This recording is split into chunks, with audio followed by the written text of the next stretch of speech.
ప్రభువైన యేసుక్రీస్తు పరిశుద్ధ నామంలో దేవుని పిల్లలకు శుభములు.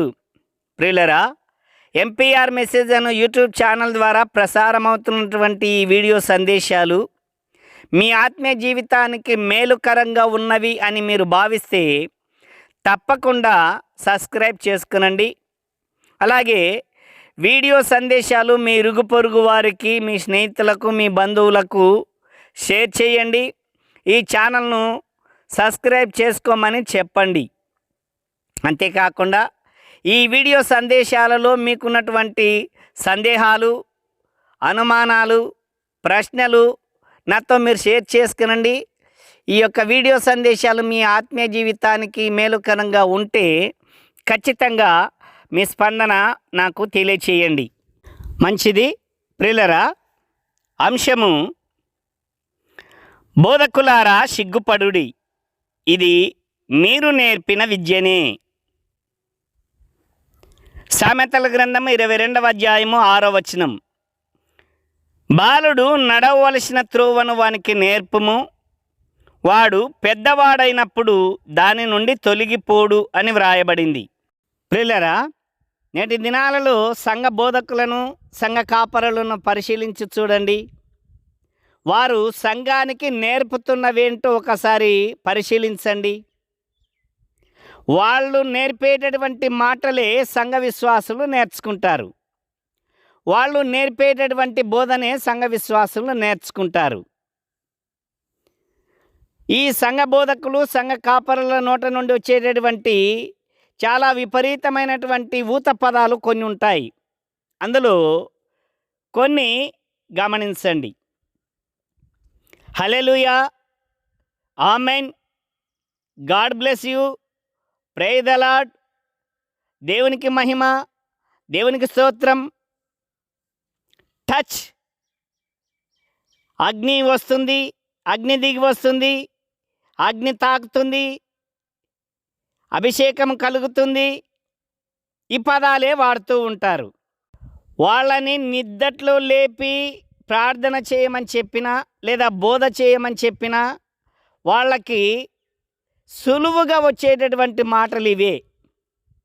అందుకే సంఘ విశ్వాసులు కూడా అవే ఫాలో అవుతూ ఉంటారు.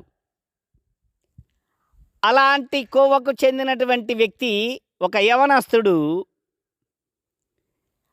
ఆ సంఘ కాపరి ద్వారా ఎంత ప్రభావితమయ్యాడో ఒకసారి ఈ వీడియో చూడండి, తర్వాత మాట్లాడతాను. ఈ కుమార్తెపై నీకు అధికారం లేదు. ఆ గర్భాన్ని విడిచిపెట్టి ఫైర్ ఫైర్ వేస్తున్నాములు వేస్తున్నాములు ఫైర్ వచ్చే వంద చాతులకెక్కు చాతులకెక్కు చాతులకెక్కు చాతులకెక్కు చాతులకెక్కు చాతులకెక్కు చాతుల నుంచి గొంతుకులకు రమ్మని వేస్తున్నాము. వాంతి కింద బయటకు రమ్మని ఆజ్ఞాపిస్తున్నాం.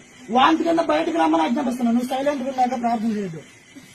వేస్తున్నాము. వాంతి కింద బయటకు వాంతి కింద బయటకు వాంతి కింద బయటకు రమ్మని ఆజ్ఞాపిస్తున్నాం. ఫైర్ అగ్ని రిలీజ్ చేస్తున్నా, అగ్ని రిలీజ్ చేస్తున్నా, అగ్ని రిలీజ్ చేస్తున్నా, అగ్ని రిలీజ్ చేస్తున్నా. Fire fire fire fire fire రా బయటికి వేస్తున్నాము. చాతులకి చాతులకి చాతులకి చాతుల నుంచి గొంతుకుల నుంచి వాంతి కింద బయటకు వచ్చి వేస్తున్నాము. తప్పకుండా బయటకు రా. ఇప్పుడు వేస్తున్నాము. వాంతి కింద బయటకు రమ్మని ఆజ్ఞాపిస్తున్నాం. వేసే ఇచ్చిన అధికారం బట్టి ఆజ్ఞాపిస్తున్నాం. రా బయటకు వేస్తున్నాము. రా ఇప్పుడు వేస్తున్నాము. వాంతి కింద బయటకు రా వేస్తున్నాము. వాంతి కింద బయటకు వచ్చి వాంతి కింద బయటకు వచ్చి వాంతి కింద బయటకు వచ్చి కట్టుకుంటారా కట్టుకుంటారా వాంతి కింద బయటకు రా వాంతి కింద బయటకు రా వాంతి కింద బయటకు రా. రావాలి ఇప్పుడు వేస్తున్నాము. ఇంకా సమయం లేదు, నీకు అయిపోయింది. ఈ రోజు వేసే ఈ కుమార్తెను ఇప్పుడు దర్శిస్తున్నాడు. వేస్తున్నాము వేస్తున్నాము. తప్పకుండా బయటకు వచ్చి తప్పకుండా బయటకు వచ్చి తప్పకుండా బయటకు వచ్చి తప్పకుండా బయటకు వచ్చి రా. ఇప్పుడు వేస్తున్నాము. బయటకు రా. రా ఇప్పుడు వేస్తున్నాము. ఆ గర్భంపై నీకు అధికారం లేదు. వేస్తున్నాము. వాంతి కింద బయటకు రా వాంతి కింద బయటకు రా వేస్తున్నాము. వాంతి కింద బయటకు రా. ఫ్రీ అని కలుపుతుంది. Fire fire touch touch fire fire. చూశారు కదా ప్రియులరా, ఇది విషయం. ఈ యవనస్తుడు ఇలా ప్రవర్తిస్తున్నాడంటే, ఇలాంటి మాటలు మాట్లాడుతున్నాడంటే వీళ్ళ సంఘ కాపరే ఈ అబ్బాయికి ఇన్స్పిరేషన్. అందుకే నేను చెప్పాను, ఏ బోధకుని చూసినా, ఏ కాపరిని చూసినా వారి నోట వచ్చే మాటలు ఇవే. టచ్, అగ్ని మండుతుంది, అగ్ని దిగి వస్తుంది, పరిశుద్ధాత్మ అభిషేకం జరుగుతుంది.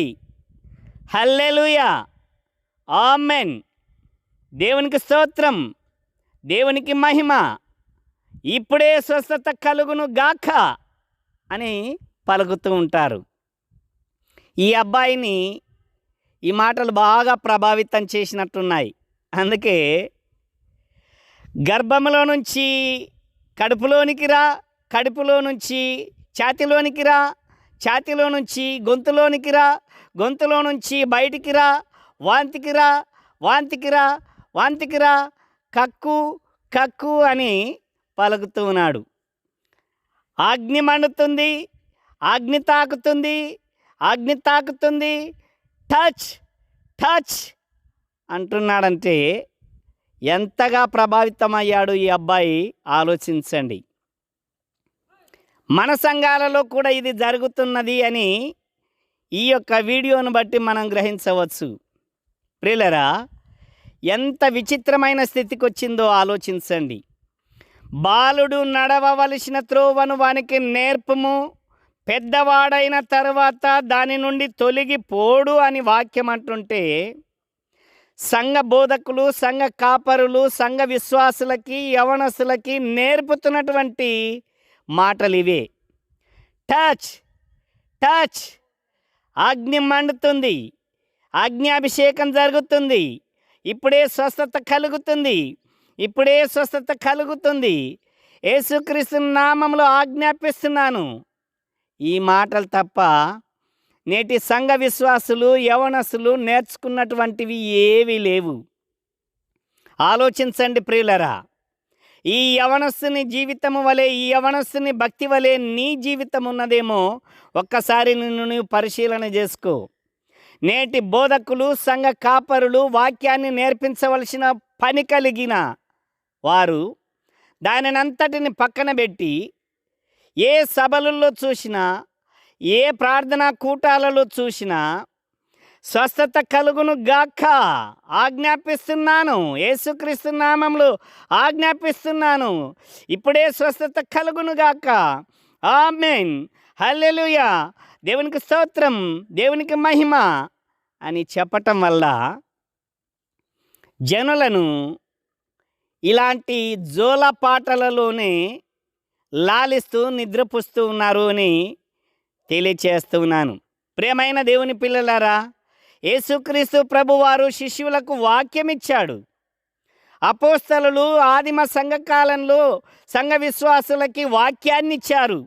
అందుకే అపోస్తలుడైనటువంటి పౌలు తిమోతితో మాట్లాడుతూ, తిమోతికి రాసిన 2వ పత్రిక 3వ అధ్యాయము 14-15 వచనాలలో తిమోతితో అంటూ ఉన్నాడు, క్రీస్తు యేసునందుంచవలసిన విశ్వాసము ద్వారా రక్షణార్థమైన జ్ఞానము నీకు కలిగించుటకు శక్తిగల పరిశుద్ధ లేఖనములను బాల్యము నుండి నీ వెరుగుదువు గనక నీవు నేర్చుకొని రూఢి అని తెలుసుకొన్నవి ఎవరి వలన నేర్చుకొంటివో ఆ సంగతి తెలుసుకొని వాటి యందు నిలకడగా ఉండుము అంటున్నాడు. ఈ తిమోతిలాగా బాల్యమందే వాక్యాన్ని నేర్చుకుంటున్నారా? ఆలోచించండి ప్రియులరా. ఎఫెసీ పత్రికలో కూడా ఇదే విషయాన్ని తెలియచేశాడు. తండ్రులారా, మీ పిల్లలకు కోపము రేపక ప్రభు యొక్క శిక్షలోను బోధలోను వారిని పెంచండి అని చెబుతూ ఉంటే, దానికి భిన్నంగా నేటి దినాలలో ఏ సంఘంలో చూసినా సంఘ కాపరి, సంఘ బోధకుడు చేస్తున్న పని ఏంటి అంటే, పండగల మీద పురికొల్పుతూ డ్యాన్సులు, విచిత్రమైనటువంటి డ్యాన్సులు, విచిత్రమైనటువంటి పాటలు, మనుషులను సంతోషపెట్టేటటువంటి ఆటపాటల వైపు జనులను మళ్లిస్తూ, జనులకు సత్యవాక్యము గూర్చినటువంటి అనుభవ జ్ఞానం లేకుండా నిత్యనాశనానికి నడిపించే సాధనాలుగా తయారయ్యారు. కనుక ప్రియమైన దేవుని పిల్లలారా, ఆలోచించండి. తల్లిదండ్రులముగా, బోధకులముగా, కాపరులముగా మనం చేస్తున్న పనేంటో ఒకసారి మనల్ని మనం పరిశీలన చేసుకుందాం. మన భావితరాలకు, మన పిల్లలకి మన యవనస్తులకు మనం ఏమిస్తున్నాం? మనం ఇస్తున్నటువంటిది ఏంటి? వాక్యం ఇస్తున్నామా? లోక సంబంధమైన అలవాట్లు ఇస్తున్నామా? ఒక్కసారి ఆలోచిద్దాం. లోక సంబంధమైన అలవాట్లు, లోక సంబంధమైన ఆటపాటలు ఇప్పటికి మాత్రమే సంతోషపడే విధంగా ఉండవచ్చు. కానీ వాటి వలన నిత్యుడైనటువంటి దేవుణ్ణి సంతోషపెట్టలేము. నిత్యుడైనటువంటి దేవుని సన్నిధిని పిల్లలని మనము చేర్చలేము. మనము చేయవలసినదల్లా పరిశుద్ధ లేఖనములను గూర్చినటువంటి అనుభవంలోనికి పిల్లలను నడిపించాలి. ఆ రీతిగా వాక్యము గూర్చినటువంటి సత్యవాక్యమును గూర్చిన అనుభవ జ్ఞానములోనికి వారిని నడిపించే పని కలిగిన వారమై ఉండాలి.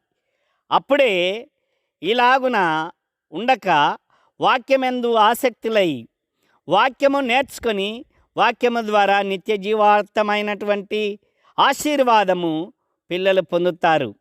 ఆ రీతిగా మనము పని చేద్దాం. దేవుడు అట్టి భాగ్యాన్ని మనకు దయచేయునుగాక. ఆమేన్.